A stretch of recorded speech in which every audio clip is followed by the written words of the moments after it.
Hey everyone, this is WobblyWallaby. Having a strong magic class for PvE has been the hope for many players over the years in Ragnarok Mobile. In the current PvE meta, physical DPS classes have dominated. But why are magic classes at such a big disadvantage? In this video I'll go through the reasons, and I'll also go through the history of magic classes and discuss what improvements the devs have made over the years. And at the end I'll also talk about some of the hopes I have for the future.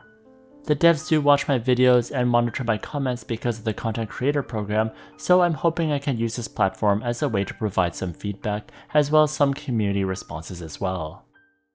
Also, fantastic news, I have codes to give away. I have 10 C, 10 global, and 10 EU codes.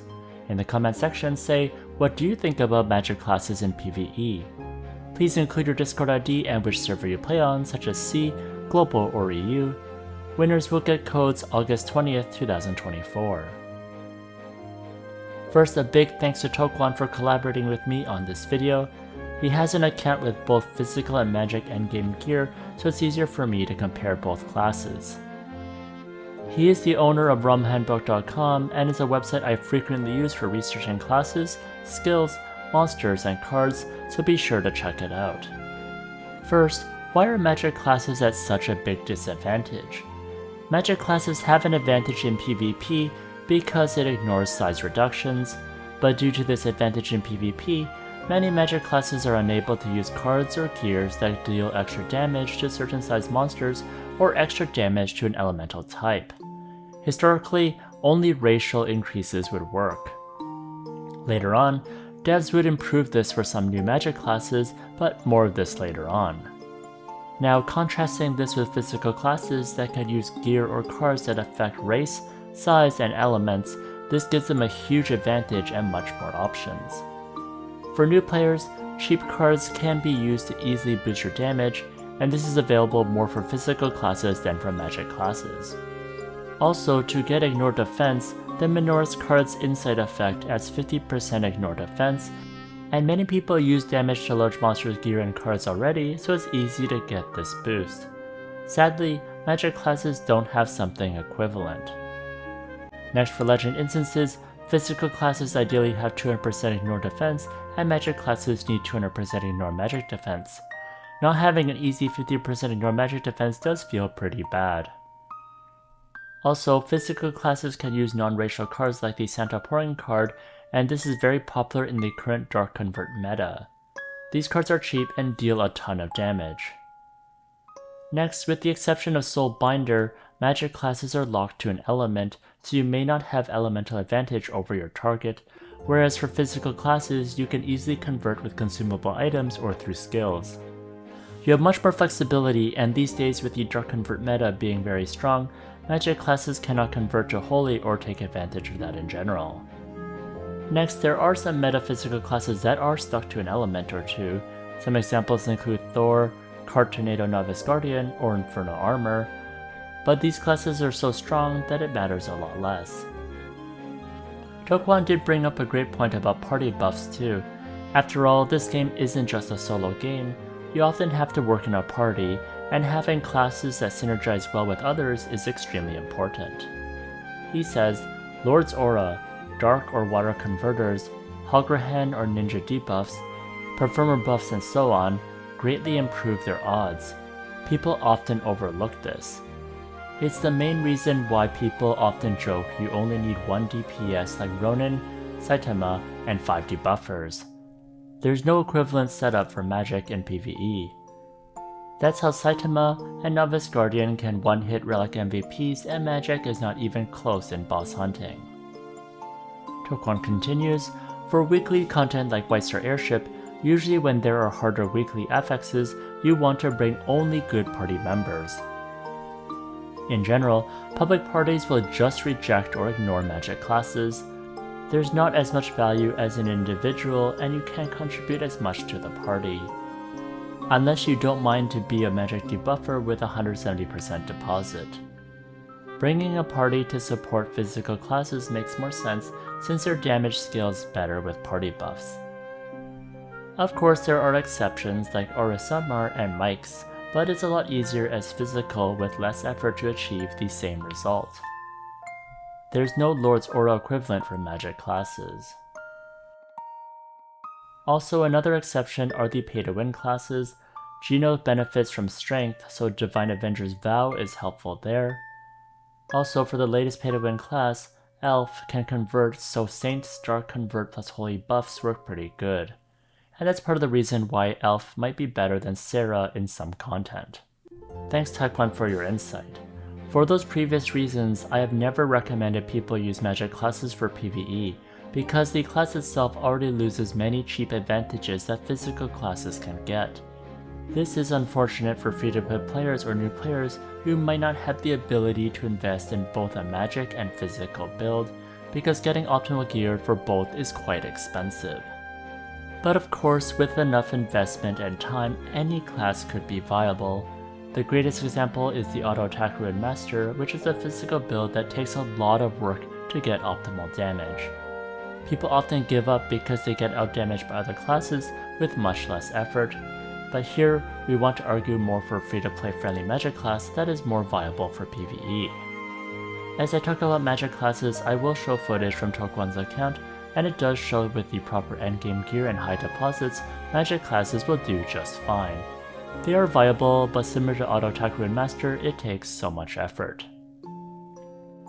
Here's an overview of tokwan's magic gear. This is definitely the endgame gear that one would want if they focus on PvE.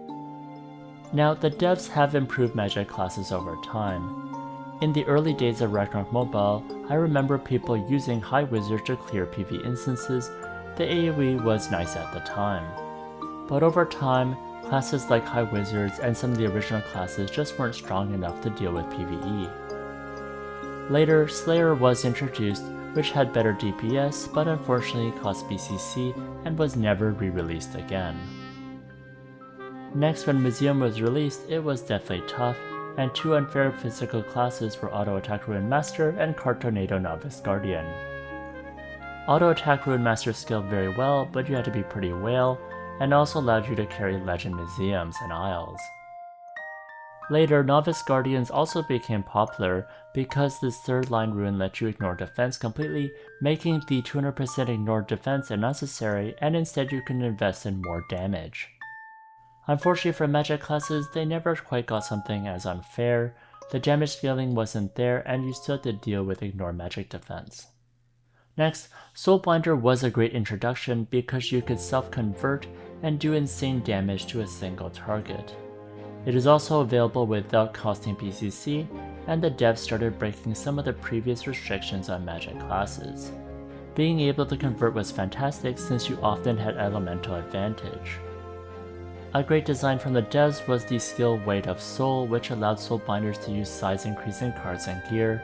At long last, magic classes could use size modifiers. Now, you could nuke bosses in boss hunting, NIF, Oracle Dungeon, and TTL, but in instances like Museum, Isles, and PSR, bosses have a damage cap per hit, so dealing damage over time in short intervals is more ideal. But was this high burst enough? While tokwan shared his experience with boss hunting on C, physical classes have been dominating until now. The best we have right now is Soulbinder, but it is still not good because you need a few skills to prep before you can kill the boss. Compared to Saitama or Novice Guardian, they can prep before the bosses are spawned, which makes it a lot more competitive.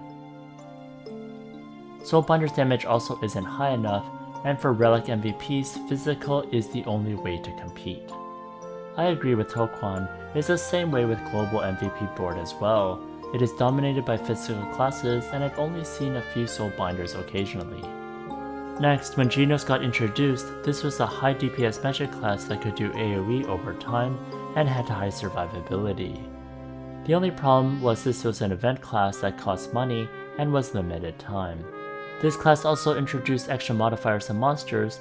For example, Incendiary Gun deals an extra 50% damage to monsters, which is a nice way to make a class strong for PvE, but not overly strong for PvP. The devs should definitely continue to add that for magic classes. Now, Genos is stuck to Fire and Wind, but these two elements do pretty well against many tough bosses. If this class was available for free, this would have been the class I most recommended for magic, but sadly it is not. Next, Ancient Artifact User or Elf was released, and which was again a paid BCC class. This incorporated both physical and magic together, so she could convert to elements like fire and holy. It would be great if more magic classes could find a way to convert like this. Also for her design, it's sort of like a hybrid between physical and magic, so it's a bit different than a pure magic class. Her level 4 hero skill is quite unique. When calculating defense, ignore physical defense and ignore magic defense are added together, and when calculating reductions, physical pierce and magic pierce are added together. This was a great way to use both magic and physical buffs together. From guild blessings alone, you can get quite a lot of ignore defense, ignore magic defense, pierce, and magic pierce, so this was an easy way to deal with getting 200% ignore magic defense. She is a great class, and I've seen the insane potential, especially in White Star Airship.